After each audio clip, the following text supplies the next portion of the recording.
السلام عليكم ورحمة الله وبركاته. الحمد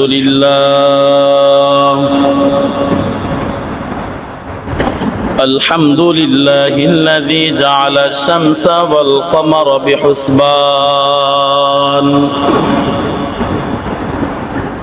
والنجم والشجر يسجدان وفضل زمانا على زمان كما فضل مكانا على مكان وإنسانا على إنسان ونشهد أن لا إله إلا الله وحده لا شريك له لا ضد له ولا ند له ولا مثل له ونشهد أن سيدنا وسندنا وحبيب ربنا وطبيبنا وطبيب قلوبنا ومولانا محمدا عبده ورسوله صلى الله تعالى عليه وعلى آله وأصحابه وبارك وسلم تسليما كثيرا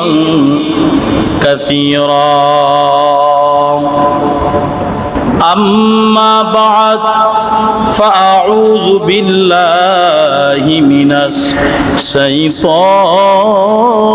الرجيم بسم الله الرحمن الرحيم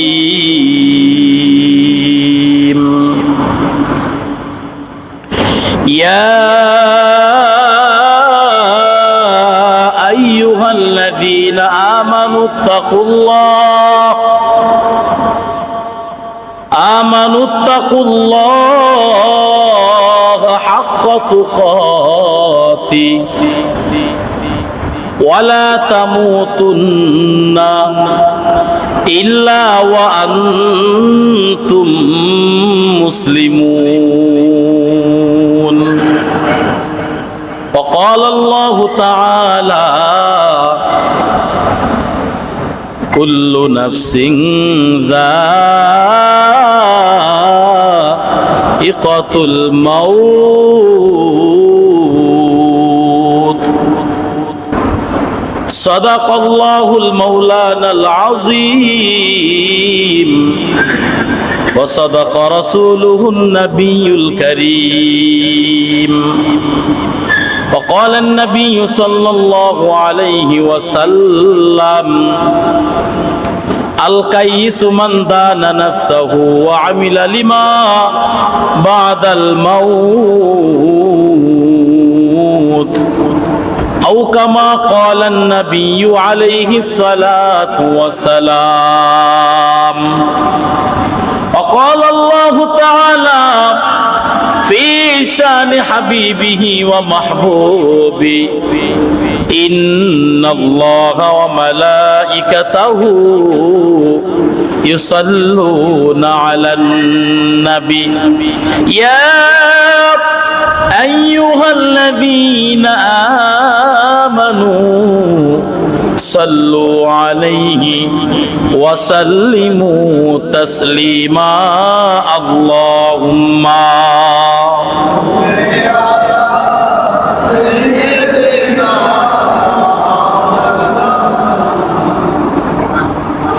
وعلى آل سيدنا ماد اللهم سيدنا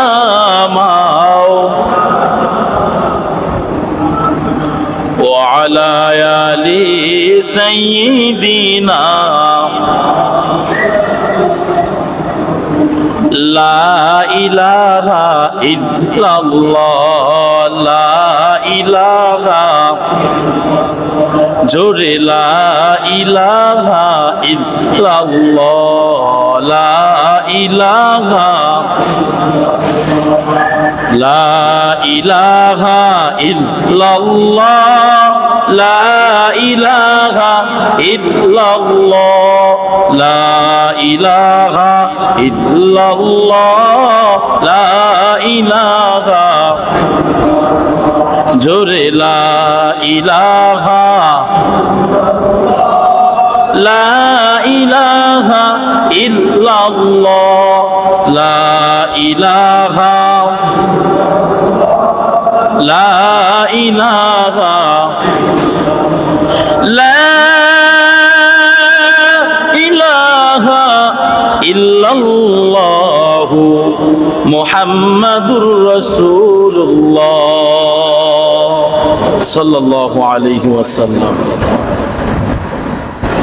ইমানের পথে অবিচল থেকে আমার মরণ যেন হয় সবাই কোরআনের পথে অবিচল আমার মরণ যেন হয় কোরআনের পথে অবিচল থেকে আমার মরণ যেন হয় তোমারই কাছে মিনতি আমার তোমারই পথে মিনতি আমার মহা মহিম দয়াময় ইমানের পথে অবিচল থেকে আমার মরণ যেন হয় হাদিসের পথে অবিচল থেকে আমার মরণ যেন হয়। আলহামদুলিল্লাহ আল্লাহ পাক রব্বুল আলামিনের অসংখ্য অগণিত শুকর ও সুজুদ যেই মহান রব্বে কারীম রব্বুল আলামিন আজ পবিত্র জুমার দিন জুমার নামাজ আদায় করার জন্যে আল্লাহ সুবহানাহু ওয়া তাআলা আমাদেরকে তেনার পবিত্র ঘর মসজিদের মধ্যে আসার তৌফিক দান করেছেন। সকলেই অন্তরস্থল থেকে ঈমানি আওয়াজকে উঁচু করে জবান থেকে সকলেই বলি আলহামদুলিল্লাহ। সম্মানিত হাজিরিন, আল্লাহ পাক রব্বুল আলামিন আমাদেরকে মসজিদে আসার তৌফিক দান করেছেন বিধায় আমরা মসজিদে আসতে পেরেছি। কত মানুষ তারা মসজিদে আসতে এখনো পারে নাই, দুনিয়ার কত ব্যস্ততা পেরেশানি হয়রানি, কেউ কেউ হাসপাতালের সিটের মধ্যে শুয়াও চিৎকার এবং আর্তনাদ প্রকাশ করতেছে। আল্লাহর কত বড় দয়া, তিনি আমাদের মতো মানুষদেরকে আজকে জুমার মসজিদে মহান আল্লাহর মহান হুকুম জুমার নামাজ আদায় করার জন্যে সুস্থতার সাথে আসার তৌফিক দান করেছেন। এই জন্য জবান থেকে সকলেই বলি আলহামদুলিল্লাহ। আমি আপনাদের খেদমতে পবিত্র কালামুল্লাহ শরীফ থেকে দুইটা আয়াতে কারিমা তেলাওয়াত করেছি এবং গুরুত্বপূর্ণ একটা কোরআনের আয়াত এবং গুরুত্বপূর্ণ একটা হাদিসে কারিমাও তিলাওয়াত করেছি। আল্লাহ পাক রব্বুল আলামিন পবিত্র কোরআনুল কারীমের মধ্যে ৬৬৬৬টি আয়াত নাজিল করেছেন। এটা এক বর্ণনায়। কোরআনের মধ্যে ৩০টা পারা আছে, ১১৪টা সূরা আছে। কোরআন শরীফের মধ্যে আল্লাহ পাক রব্বুল আলামিন যত সূরা আয়াত নাযিল করেছেন, পৃথিবীর এই পর্যন্ত কোন মানুষ, কোন দার্শনিক, কোন জাতি উপজাতি, কোন ধর্মের বর্মের মানুষ কোরআনের একটা আয়াতকেও মিথ্যা বলে প্রতিপন্ন করতে পারে নাই। 1450 বছর পূর্বে কোরআন নাজিল হয়েছে। বিশ্বনবী সরদার কায়নাত, আকায়ে নামদার, তাজদারি মদিনা, আহমদ মুহাম্মদ মুস্তাফা হযরত রাসূল সাল্লাল্লাহু আলাইহি ওয়াসাল্লামের উপর সাল্লাল্লাহু আলাইহি ওয়াসাল্লাম।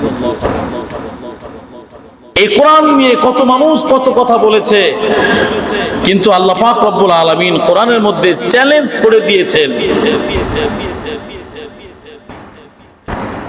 কোরআনকে নিয়ে আল্লাহ তাআলা চ্যালেঞ্জ করেছেন,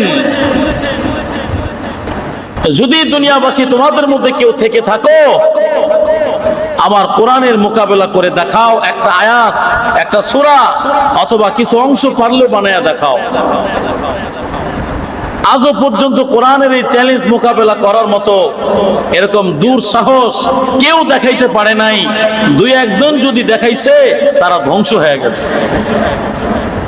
কারণ আল্লাহর কোরআনের আয়াতের মতো আয়াত বানানো পৃথিবীর কারো পক্ষে সম্ভব না, ঠিক কিনা বলে? এই কোরআন আল্লাহ পাক রব্বুল আলামিন নিপুণ হাতে লেখা, আল্লাহ পাক রব্বুল আলামিনের পবিত্র কণ্ঠের আওয়াজে কোরআন, আল্লাহর বাণী, কালামুল্লাহ। এই কোরআন পাঠ করলে হৃদয়ের পিঠে ঝরে পড়ে ফোটায় ফোটায় রহমতের শিশির, ভাবে অনুভাবে দোলা দিয়ে যায় স্বর্গীয় এক অলৌকিকতা। কোরআন সত্য, এই জন্য কবি বলেন, সোনালি হরফ লেখা, রূপালি হরফ লেখা, আসমানি কোরআন, নীল আসমানি কোরআন।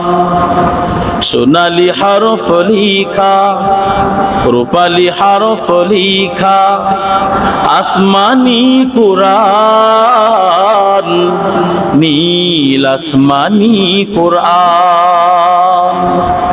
কোরআনের প্রতিটা হরফ, প্রতিটা আয়াত, প্রতিটা লাইন ঈমানদারের জন্য সবক, ঈমানদারের জন্য জান্নাতে যাওয়ার পথ, ঈমানদারের জন্য ইহদিনাস সিরাতাল মুস্তাকিম, সহজ সরল পথে চলার মতো উপদেশ।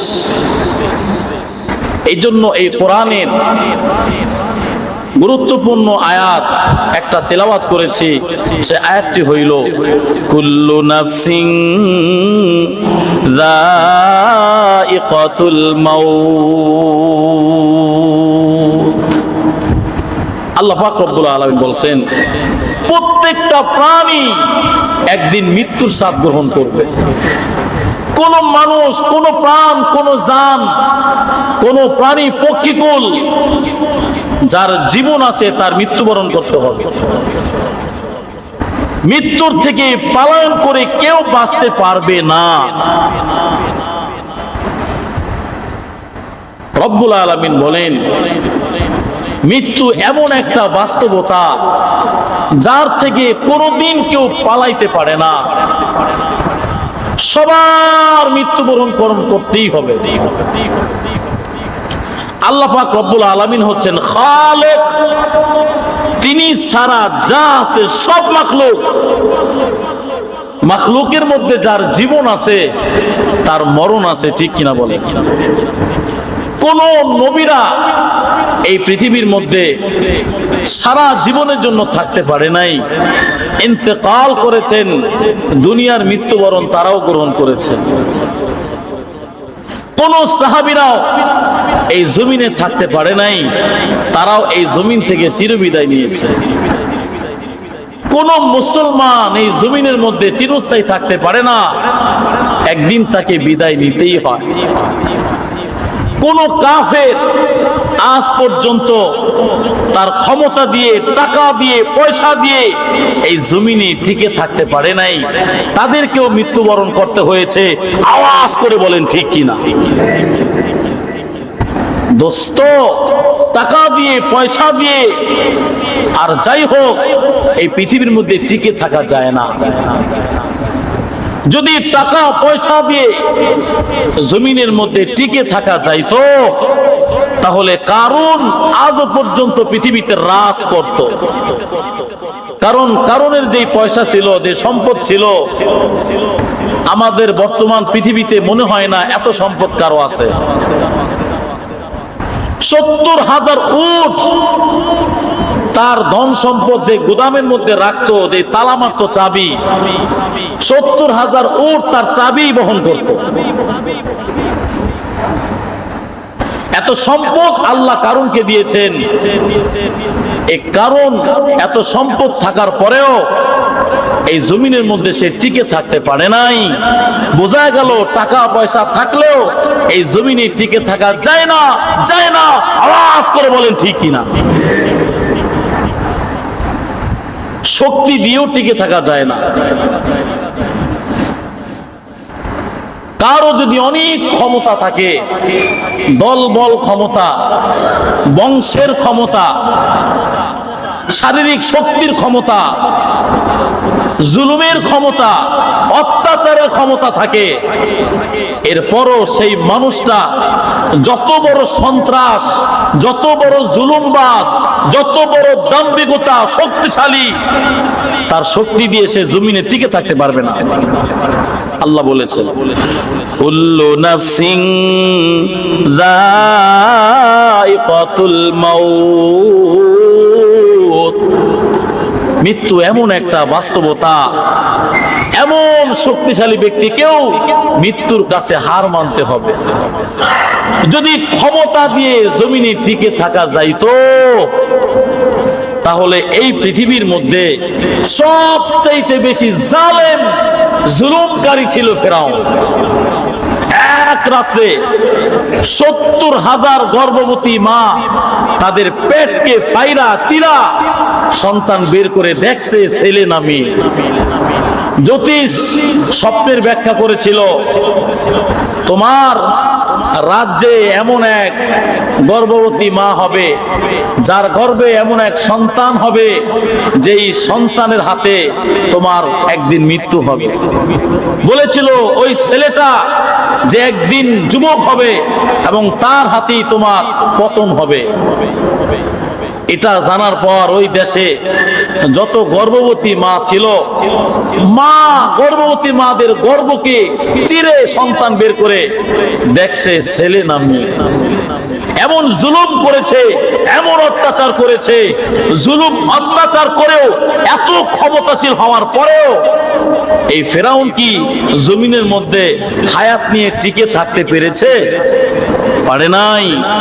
এই ফেরাউন এই পৃথিবীর মধ্যে টিকে থাকতে পারে নাই। আল্লাহ বলেন, কুল্লু নাফসিন যায়িকাতুল মাউত।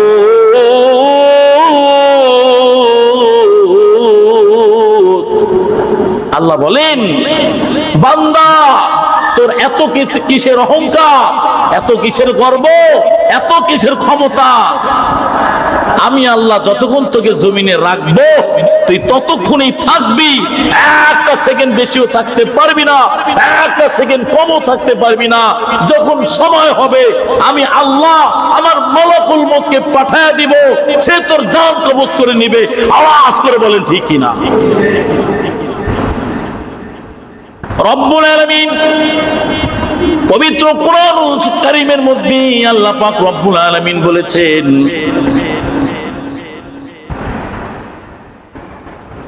قل إن الموت الذي تفرون منه فإنه ملاقيكم। আরেক আয়াতে বলেন, আইনামা তাকুনু ইউদরিকুমুল মাউত ওয়ালাউ কুনতুম ফি বুরুজিম মুসাইয়াদা। রব্বুল আলামিন বলেন, রে গোলাম, আমি তোমার তা করার জন্য আমি ছেড়ে দিব। একদিন মনে রাখবা, তোমাদের জমিনের মধ্যে পাঠাইলেও আমি তোমাদেরকে নিয়ন্ত্রণ করি, আমার কাছেও তোমাদের একদিন ফিরে আসতে হবে। তুমি চাও বা না চাও, তোমার চাওয়ায় না চাওয়ায় কিছু আসে যায় না। আমার যখন সময় হবে আমি আল্লাহ তোমাকে জমিন থেকে টেনে নিয়ে আসবো। কুল ইন্নাল মাউতাল্লাযী তাফিররুহুম মিনহু মুলাকীকুম। আল্লাহ পাক রব্বুল আলামিন বলেন, আমার মালাকুল মউত যখন তোমার সামনে যাবে, তোমার সঙ্গে দেখা করবে, যখন নির্ধারিত সময় হবে, বান্দারে একটা সেকেন্ড বেশি তুই জমিনে থাকতে পারবি না। আইনামা তাকুনু ইদরিকুমুল মাউত ওয়ালাউ কুনতুম ফি বুরুজিম মুশাইয়াদা। ও বান্দা, তুমি যদি আমার এই মৃত্যু থেকে, মরণ থেকে যদি বাঁচতে চাও, আর এই জন্য তুমি যদি 1000 মাইল মাটি গর্ত করো, মাটির মধ্যে লোহা দিয়ে প্রাচীর স্থাপন করো, এরপরও তুমি সেখান থেকে বেঁচে ফিরবা না, বাঁচতে পারবা না। সাআতান, আমার ফেরেশতা আজরাইল মালাকুল মউত নির্ধারিত সময় তোমার সামনেই উপস্থিত হবে। কেউ বাঁচতে পারবা না, কেউ বাঁচতে পারবা না, কেউ থাকতে পারবা না। এটাই সত্য, এটাই সত্য। কুল্লু নাফসিন যায়িকাতুল মাউত। এটাই সত্য যে একদিন তোমাদের সবার এই জমিন ছেড়ে চিরবিদায় নিতে হবে। মুসা নবীর কাছে আজরাইল গেছে, সালাম না দিয়ে ঘরে ঢুকছে। আল্লাহ পাক ওই সময় আজরাইলকে কোন একটা মানুষের চক্র ধরে বান্দাদের কাছে যায়া জান কবজ করার একটা প্রথা ছিল। হযরতে মুসা নবী আজরাইল যখন ঘরের মধ্যে ঢুকলো, যখন যায়া বলল, হে মুসা, আমি তোমার জান কবজ করার জন্য আসছি। মুসা নবী, আপনারা তো জানেনই আপনি একটু রাগী মানুষ। তিনি বললেন, ঠিক আছে, জান কবজ করবা, ভালো কথা, সালাম কই? সালাম দিয়ে যে আসলা না, সালাম কই? জান কবজ করবা মিয়া সালাম ছাড়া?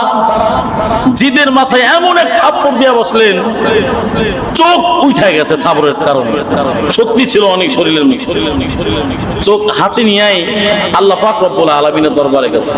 আয় রব্বুল আলামিন, তোমার বান্দা খলিল, তোমার মুসা নবীর এত শরীরে শক্তি, আমি আজরাইল গেছিলাম জান কবজ করার জন্য, সালাম না দেওয়ার কারণে আমাকে থাপ্পড় মাইরা চোখটা উঠায় দিছে।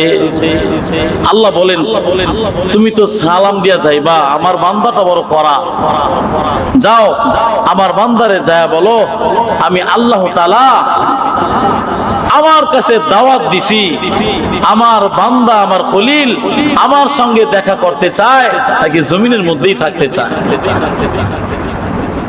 আজরাইল এবার সালাম দিয়ে আয়েশা আদবের সাথে বলতেছেন, আল্লাহ তাআলা সংবাদ পাঠাইছেন, আপনি জমিনে যদি থাকতে চান আপনার জন্য অপশন আছে। আপনি একটা গবাদি পশুর হাত উপরে এইভাবে হাত রাখবেন, হাত রাখার ফলে যেই পরিমাণ পশম এই হাতের নিচে পড়বে, আল্লাহ এত বছর আপনাকে জমিনে বাঁচায় রাখবে। মুসা নবী বলেন, আজরাইল এরপরে কি হইব? বলে, এরপরে আপনার জান কবজ হবে। আল্লাহ পাক রব্বুল আলামিনের আদেশে হযরতে মুসা নবী বললেন, আজরাইল, তাহলে আমার রব, আমার বন্ধু, আমার পরম প্রিয় বন্ধু যেহেতু আমার অপেক্ষায় আছে, এত বছর পরেও যদি আমার মৃত্যু হয় তাহলে আর দেরি করে কি লাভ, আমার জানটা তুমি কবজ করে নাও। ও ও বিনোদপুরি মুসলমান বান্দা, আল্লাহর গোলামেরা, মনে রাখবেন কোন নবী, কোন সাহাবী, কেউ কোনদিন এই জমিনে চিরস্থায়ী থাকতে পারে নাই বাজার। এমন একদিন চলে আসবে, আমাদের সবার একদিন জমিন থেকে চলে যেতে হবে। একদিন আমরা পৃথিবীতে জন্মগ্রহণ করেছি, ছোট্ট ছিলাম, মায়ের কোলে পেশাব পায়খানা করেছি। একদিন বড় হয়ে যুবক হয়েছি, বিবাহ শাদী করেছি, ছেলে সন্তান হয়েছে, দাড়ি চুল পেকে গেছে। বাজান রে, একদিন চামড়াগুলো ঢিলা ঢালা হয়ে যাবে। আল্লাহর হুকুমে একদিন না একদিন আমাদের জানটা কবজ হয়ে যাবে। কেউ থাকবে না জমিনের মধ্যে, সবার একদিন চলে যেতে হবে। সুতরাং এই জমিনের মধ্যে আমাদের যেহেতু থাকা হবেই না, একদিন চিরবিদায় যেহেতু নিতে হবে, সুতরাং এই জমিন থেকে যাওয়ার পূর্বে পরকালে কিভাবে শান্তি পাওয়া যাবে এই চিন্তায় আমাদের করতে হবে, ঠিক কিনা বলেন? যদি কোনো কিছুই না করে জানি পৃথিবীতে, মৃত্যু তো নিশ্চিত আসবেই, আসবেই। মৃত্যুর থেকে পলায়ন করতে পারবেন না। যদি কোনো আমল না করেন, কোনো নেক কাজ না করেন, সময় চলে যাবে বাজার। আইসক্রিম যদি বের করে বাতাসে ধরে রাখেন, আইসক্রিমের কাজ হলো গলে যাওয়া, গলে যাওয়া। এটা গলতে গলতে সময়ের মুহূর্তে একটা সময় সে গলে গলে নিঃশেষ হয়ে যাবে। মানুষের হায়াতটা এমনি ভাবে জন্ম হওয়ার পর আস্তে আস্তে যেই পরিমাণ হায়াত সে নিয়ে আসছে, আস্তে আস্তে হায়াতগুলো শেষ হয়ে একদিন সে মৃত্যুর কোলে ঢলে পড়ে। বাজান, এই পৃথিবীতে কেউ থাকতে পারবেন না, একদিন চলে যেতে হবে। যদি কোনো আমলই না করেন, এমনিতেই যদি আমল না করে কবরে যান, তাহলে কি হবে? দেখেন কোরআন কি বলে। বিসমিল্লাহির রহমানির রহিম। ইযা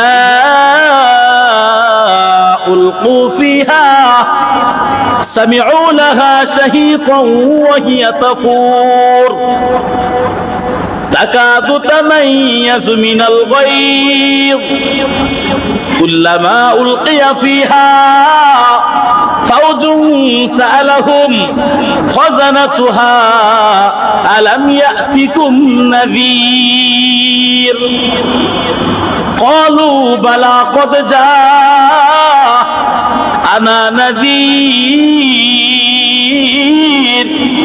فكذبنا وقلنا ما نزل الله من شيء إن أنتم إلا في ضلال كبير। আল্লাহ বলছেন,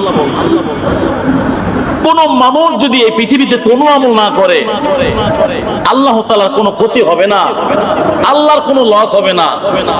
এই মানুষটা যখন পরকালে আমল না করার কারণে, আল্লাহর হুকুম আহকাম অবাধ্যতা করার কারণে যখন সে জাহান্নামে যাবে, জাহান্নামে নিক্ষেপ করার পর কি হবে দেখেন। আল্লাহ বলেন, ইদা, স্মরণ করুন ওই সময়ের কথা, উলকু ফিহা সামিউ লাহা শাহীকান ওয়া হিয়া তাফুর। তাকে যখন জাহান্নামে নিক্ষেপ করা হবে, তখন সে জাহান্নামের বিকট গর্জনের আওয়াজ শুনতে পাবে। সে এমন ভাবে চিৎকার করতে থাকবে, জাহান্নাম দাউ দাউ করে আগুন জ্বলবে। আর এরকম জাহান্নাম তাকে দেখে দেখে তার দিকে আসতে থাকবে, আর তাকেও জাহান্নামের মধ্যে নিক্ষেপ করতে এমন পরিস্থিতি একটা হবে। সে জাহান্নামী, তাকে জাহান্নামের দিকে নেওয়া হবে, আর জাহান্নাম তাকে দেখে খুব দ্রুত তার দিকে আসতে থাকবে। একটা সময় জাহান্নামের মধ্যে তাকে নিক্ষেপ করা হবে। তাকাদু তামাইয়াজু মিনাল গায়য। সে যখন জাহান্নামের হম্বিতম্বি দেখবে, তার চক্ষু উল্টায়া যাবে, চিৎকার করতে থাকবে। কুল্লামা উলকিয়া ফিহা ফাউজুন সাআলাহুম খাজানাতুহা আলাম ইয়াতিকুম নাযীর। জাহান্নামের প্রহরীরা ফেরেশতারা তার কাছে দৌড়ে আসবে, আয়েশা বলবে কি ব্যাপার, তুমি তো পৃথিবীর মধ্যে ভালো মানুষের সন্তান ছিলা, তোমার তো সুযোগ ছিল নামাজ রোজার, তোমার তো সুযোগ ছিল কোরআন তেলাওয়াত করার, তোমার তো সুযোগ ছিল ভালো কাজ করার, তোমার তো সুযোগ ছিল হক পথে চলার, তোমার তো সুযোগ ছিল ইসলাম মোতাবেক চলার, তুমি কি চলো নাই? ইযা উলকু ফিহা সামিউ লাহা শাহীকান ওয়া হিয়া তাফুর তাকাদু তামাইয়াজু মিনাল গায়জ। কুল্লামা তারা বলবে উলকিয়া ফিহা ফাউজুন সাআলাহুম খাজানাতুহা আলাম ইয়াতিকুম নাযীর। তোমাদের কাছে কি কোনো সতর্ককারী আসে নাই? কোন নবীরা বুঝায় নাই? কোন সাহাবীরা বুঝায় নাই? কোন আলেমরা বুঝায় নাই? তোমাদের কি দ্বীনের কথা বলে নাই? কোরআনের কথা বলে নাই? জাহান্নামের কথা বলে নাই? কলু তারা বলবে বলছিল, কলু জি তারা বলবে বালা বলছিল, বালা কদ যা আনা নাযীর, আমাদেরকে বলছিল, আমাদের কাছে সতর্ককারীও আসছিল, কিন্তু আমরা তাদেরকে মানি নাই, আমরা নবীদের কথাও শুনি নাই, সাহাবীদের কথাও শুনি নাই, আলেমদের কথা তো দামই দেই নাই।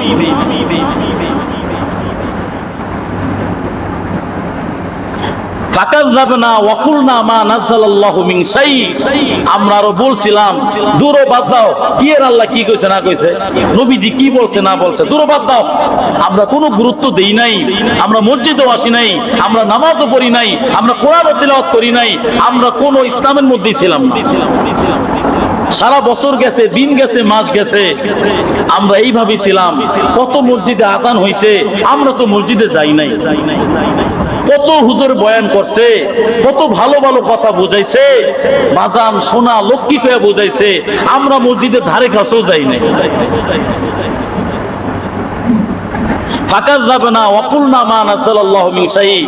আমরা মিথ্যায় প্রতিপন্ন করছিলাম।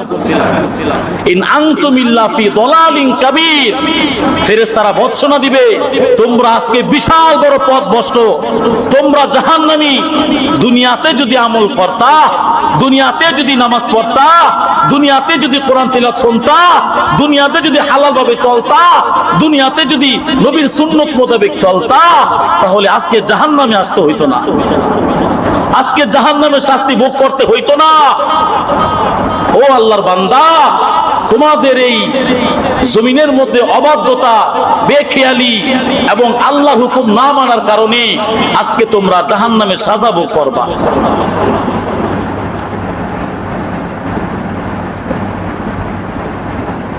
আল্লাহ আল্লাহ আল্লাহ। তারা আফসোস করতে থাকবে, আফসোস করতে থাকবে। তারা বলবে হায় যদি আমরা তাদের কথা শুনতাম, যদি আলেমদের কথা মানতাম, নবীদের কথা শুনতাম, সাহাবীদের কথা শুনতাম, তাহলে আজকে জাহান্নামে আসা লাগতো না। দোস্ত, এই সময় কিন্তু চলতেছে, সময় কিন্তু শেষ হচ্ছে। কবে তুমি আমি মারা যাই বলা যায় না বাবা, বলা যায় না। তুমি যদি মনে করো তুমি বুড়া হইবা, তোমার দাড়ি পাকবে, চুল পাকবে, তারপর তোমার মৃত্যু হবে, ও দোস্ত তুমি এত হায়াত পাইবা কিনা এটা তো বলা বড় মুশকিল। যেই কোনো মুহূর্তে যেই কোনো কারো মৃত্যুর সংবাদ তোমার কানে চলে আসতে পারে। বাজান তুমি কি দেখো না কত দাদা তার ছোট্ট নাতির লাশটা কোলে নিয়ে কবরস্থানে যায়, আছে কি নাই? ও বাজান তুমি কি দেখো না কত বাবা তার যুবক ছেলের লাশের খাটনিটা কাদের মধ্যে বহন করে কবরস্থানে নিয়ে যায়? তুমি কি দেখো না রে কত সন্তান যুবকের লাশ বিদেশ থেকে কফিনের মধ্যে বাংলাদেশে চলে আসে? তুমি কি দেখো না কত যুবক প্রতিদিন মোটর সাইকেলের তলে পড়ে অ্যাক্সিডেন্টে মৃত্যুবরণ করে? বাজান তুমি কি দেখো না কত মানুষ পানিতে লঞ্চ ডুবে, কত বাচ্চা, কত দুধের বাচ্চা মায়ের কোলের মধ্যেই মরে থাকে। তুমি কি দেখো না কত মানুষ অগ্নি দুর্ঘটনায় মৃত্যুবরণ করে? এই যে কিছুদিন আগে পদ্মা নদীতে বাস দুর্ঘটনায় মায়ের কোলে শিশু, বাচ্চাটাকে মা ছাড়ে নাই, কোলে নিয়া মা বাচ্চাটাকে জড়ায়া ধরছে। ডুবুরিরা যখন লাশ উঠাইছে, যখন লাশ উঠায়া মার হাত দুইটা সরাইছে, ডুবুরিরা দেখে ছোট্ট শিশু, দুধ পান করা শিশু মায়ের কোলের মধ্যেই মৃত্যুবরণ করে আছে। ও বাজান, মৃত্যুর কোনো বয়স নাই, মৃত্যু যে কোনো সময় চলে আসতে পারে রে বাজান। মৃত্যু এমন একটা বাস্তবতা রে, মৃত্যু কোনো বাবা চেনে না, মা চেনে না, দাদা চেনে না, দাদি চেনে না। মালাকুল মউত এমন এক ফেরেশতা, যার অর্ডার হবে সঙ্গে সঙ্গে তার জান কবজ হবে। এই জন্য একদিন আমাদের মৃত্যুবরণ করতে হবে। ও বাজান, তুমি কে দেখো না তোমার চোখের সামনে কত মানুষ ইন্তেকাল করে, আজকেও একজন মৃত্যুবরণ করছে, দেখছেন? এই যে আমাদের মুক্তার ভাই, ভালো মানুষ, ইষ্ট করে হঠাৎ রাত 11:30টায় জমিন ছেড়ে চলে গেলে। আমাদের ওমর আলী কাকায় সোমবার দিন তাফসির শুনলো, কোরআন তিলাওয়াত শুনলো। তাফসির শুনা আমারে বলে, হুজুর এত সুন্দর কথা, কি সুন্দর কথা শোনাইলেন, এই কথা শুনতে শুধু মনই চায়। হুজুর কোরআনে এত সুন্দর কথা আল্লাহ বলছে, এটা যদি আরো আগে তুমি জানতাম, সবকিছু ছাইরা দিয়ে আল্লাহর ধ্যানে পড়ে থাকতাম। মানে আমার সাথে খুব মজা করতো আর কি। বলতেছে, হুজুর আমার তাফসির শুনতে অনেক ভালো লাগে, হুজুর কোরআনে এত সুন্দর কথা। এই মানুষটা কোরআন তিলাওয়াত শুনছে, আমাদের জনাব কাসেম সাহেব মেহমানদারি করাইছে, আম খাইলো আল্লাহর বান্দায়, কি সুন্দর খুশি অবস্থা। আমরাও তাকে সুন্দরভাবে নামাজ টামাজ করে বিদায় নিলাম। শুনলাম রাত্রে সেই মানুষটা স্ট্রোক করে। বাজার কখন কার মৃত্যুর সময় চলে আসে বলা যায় না, কে কখন মারা যায় বলা যায় না, বলা যায় না। মৃত্যুর চিন্তাটা দিলের মধ্যে আনেন, মৃত্যুর চিন্তাটা দিলের মধ্যে আনেন, মৃত্যুর চিন্তা করেন। মৃত্যুর চিন্তা যদি করেন, এই দুনিয়া আর গুনাহ করা সম্ভব না। কত যুবক নামাজ পড়ে না, মা বাবার সঙ্গে খারাপ ব্যবহার করে, আছে কিনা নাই? ফজরের নামাজে তাকে মসজিদে আনা যায় না। যুবক রে, ও বাজান, তুমি ফজরের নামাজে মসজিদে আসো না, তুমি কিন্তু ঠিকই রাত 2টা বাজে ওই যে আর্জেন্টিনার খেলা তুমি ঘুম থেকে উঠা দেখো। ও বাজান, রাত 2টা বাজে তুমি যদি খেলা দেখতে পারো, তাহলে তুমি যেই নবী, তোমার নবী কিয়ামতের দিন তোমার জন্য সুপারিশ করবে, যেই নবী তোমার জন্য কত কষ্ট করেছেন রে, সেই নবীর এত কষ্ট করে রেখে যাওয়া দিন, নবীজির নাতি হুসাইন রাদিয়াল্লাহু তাআলা আনহু কারবালার ময়দানে, রণাঙ্গের ময়দানে তাজা রক্ত দিয়ে শহীদ হয়ে গেছে। এত সুন্দর একটা দিন ধর্ম ইসলাম আমাদের কাছে রেখে গেছেন, আমরা যদি তাদেরকে মূল্যায়ন না করে, দিন না মানি, নামাজ না পড়ি, বাবা মার খেদমত না করি, আমরা যদি আর্জেন্টিনা ব্রাজিল তাদের খেলা দেখার জন্য রাত 2টা বাজে উঠতে পারি, আমার নবীর ভালোবাসায় সুন্নত আদায় করার জন্য, আল্লাহর হুকুম পালন করার জন্য আমরা কি ফজরের নামাজে উঠতে পারি না?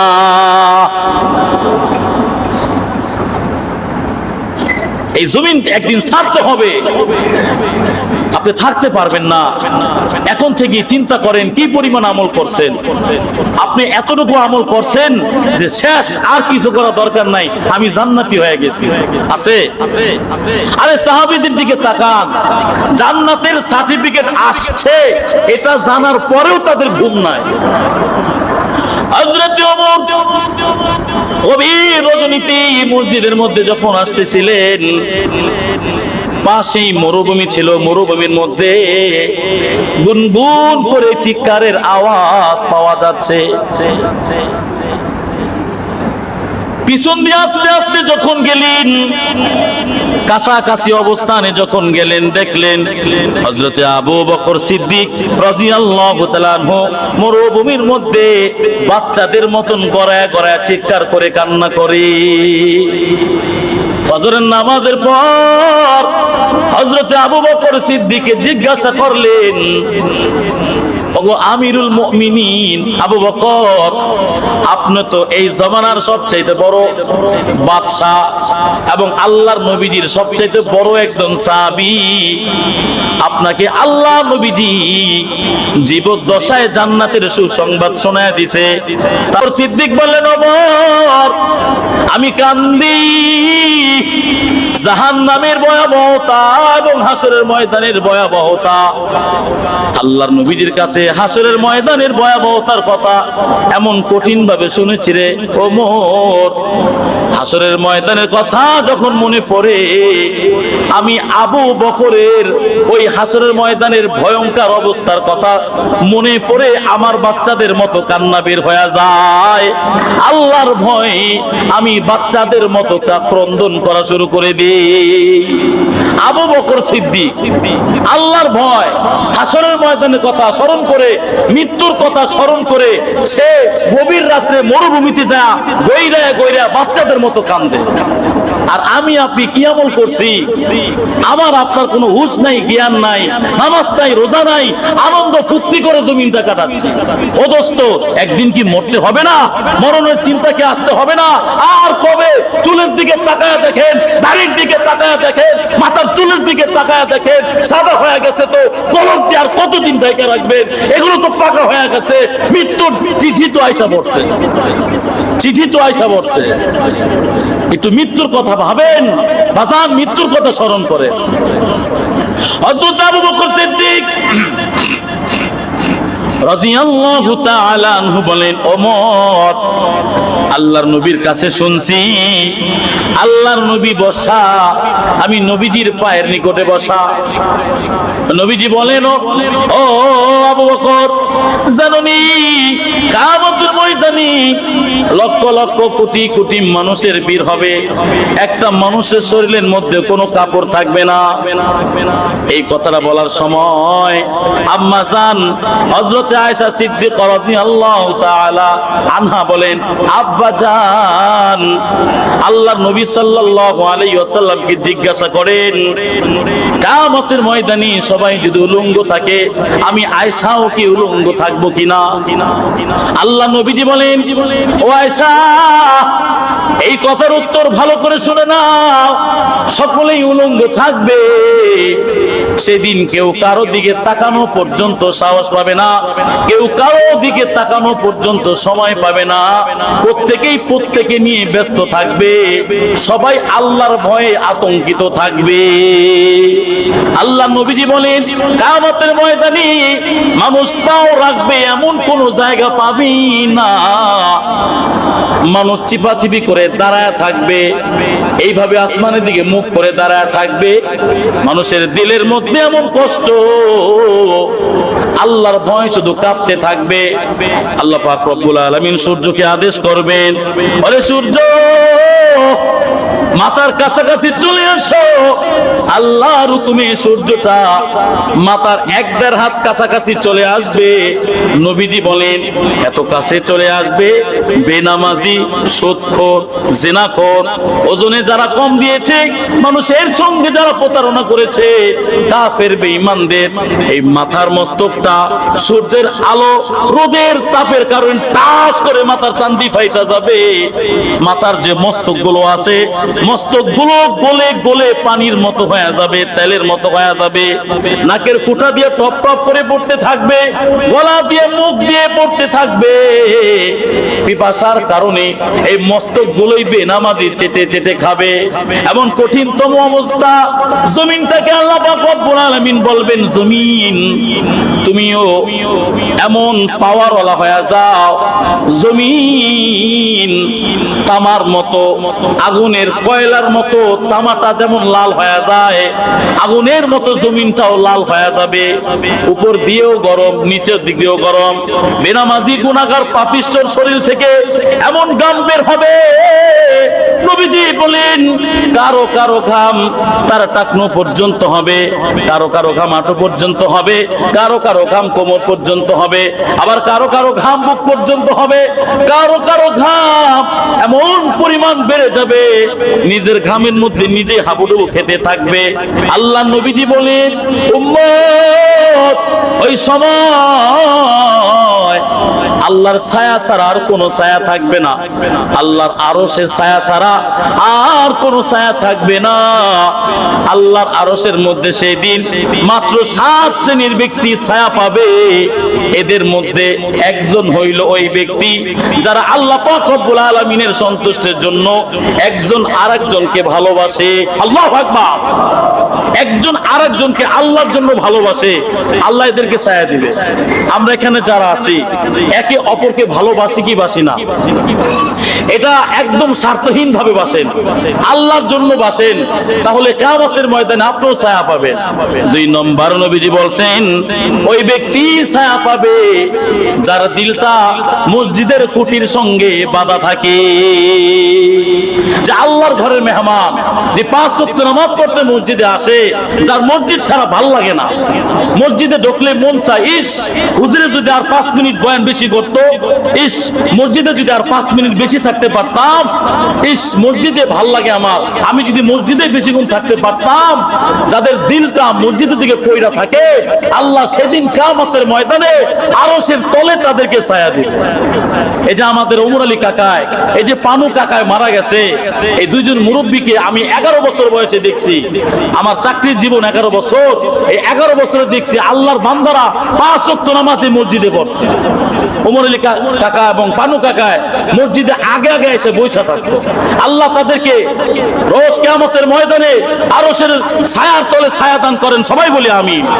প্রত্যেকটা নামাজি পরহেজগার ব্যক্তি যারা আছেন আল্লাহ সবাইকে কবুল করেন, মৃত্যুর কথা বেশি বেশি স্মরণ করার তৌফিক দান করেন, গুনাহ ছাড়ার তৌফিক দান করেন, একে অপরকে ভালোবাসার তৌফিক দান করেন।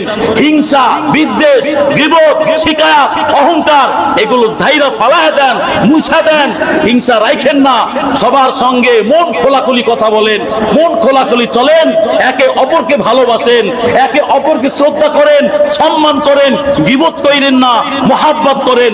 আল্লাহি রাব্বিল কাবা কবরে কিয়ামতের ময়দানে হাসরের ময়দানে কোনো চিন্তা থাকবে না, হিফাজত করবেন কে?